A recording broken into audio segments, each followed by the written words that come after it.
The best way to describe the Adams-Roper fight was a lot of clinching and a lot of knees to the midsection. Yeah, that fight, I felt that fight sitting ringside, absolutely. We're seeing a lot of spankies here tonight, Kyle. I like it. I like the spankies. They're starting to come back. Everybody kind of got away from the spankies and went to the board shorts, but I'm glad to see a strong comeback. He's wearing these. We got Danny Adams wearing the tap out spankies here. Now with the spankies versus the board shorts, does one of them really help your agility much? Does it make a difference? You know, a lot of people argue no or not. For me personally, I think for grappling, spankies do make a difference. Sometimes if the shorts are a little too big or not cut right, people's feet get caught in them and hands and this and that. But on the other hand, you can grab your own shorts. That's not actually illegal. You know, if your opponent grabs your shorts, it is. But you can grab your own shorts, which would come in advantage of someone who's going to topside Kimura you or something like that. But I prefer the spankies. You know, I think it makes it easier for grappling. Looks like we have a battle of board shorts versus spankies in this one. Oh, nice. And I just got word, Kyle, that this is a grudge match. These guys are 1-1 each other, and this is the rubber match here. They both got to win over each other. Looks like Sean's going right in for the body lock right here. Looks like he's Mike going to get it. Takedown. A nice bear hug body lock.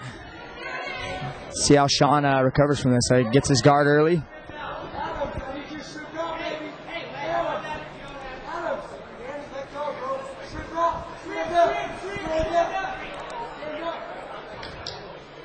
Have you fought in a ring like this before?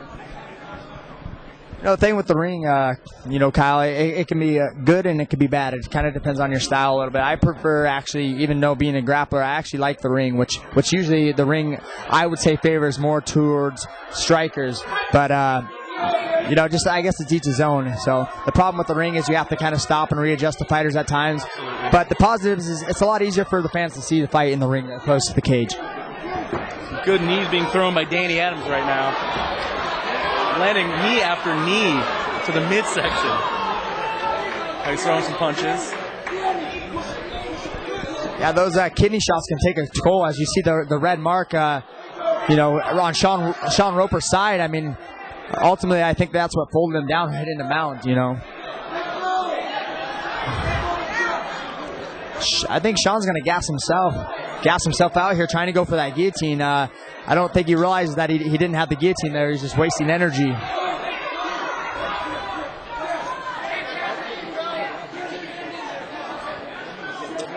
Danny Roper again fighting out of Walla Walla, with Robbie Dodge, and he seemed to bring a whole crew of fighters here tonight.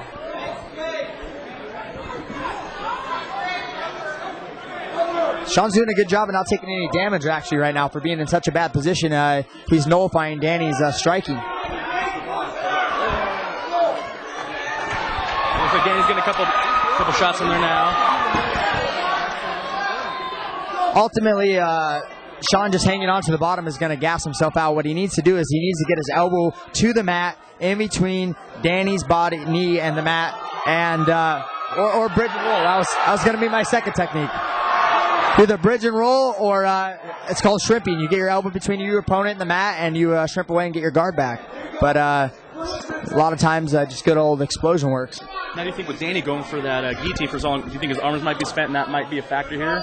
With Sean on top now, what kind of danger is Danny in? You know, it could be. You know, he could be a little gassed out. He does look like he's a little tired here. Oh, and Danny throws on a nice Kimura. Let's see if he's going to finish this.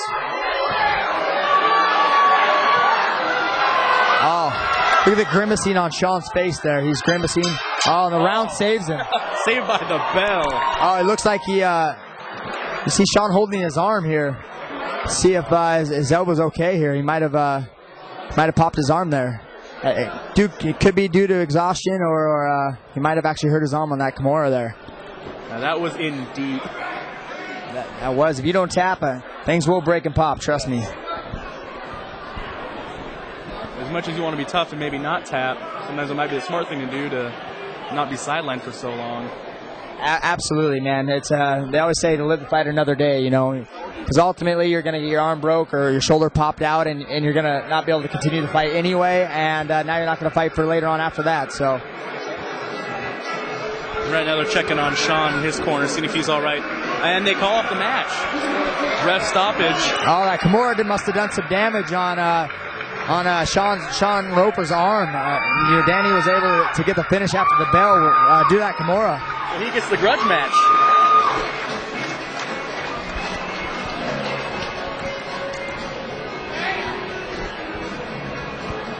Sometimes it's hard to tell if it's due to, if a fighter quits in the corner due to exhaustion or, if he's really hurt sometimes at the amateur level. Sometimes guys decide that the sport might not be for them, or it could have been a, legitimate injury, So, they both look pretty tired here, and that's a pretty high-intense first round.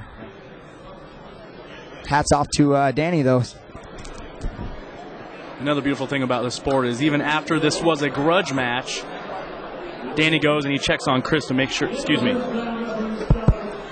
even though this was a grudge match, after the fight, Danny went up to Sean and made sure he's okay and made sure his arm wasn't in too bad a shape. Great sportsmanship from Danny. Nice job, bro. I hear that this is the rubber match. You guys both 1-1 on each other. How's it going to get that second win over? Feels pretty good, man. So what was your game plan to here? Were you coming into strike or were you looking to spin it? It looked like that Kimura did a number on his arm there and was able to knock the team. Yeah, I was looking to strike, but I just didn't get him in the board. Awesome, man. I strength on it as hard as I could. That's what makes martial arts about. All the time you can't win. We're striking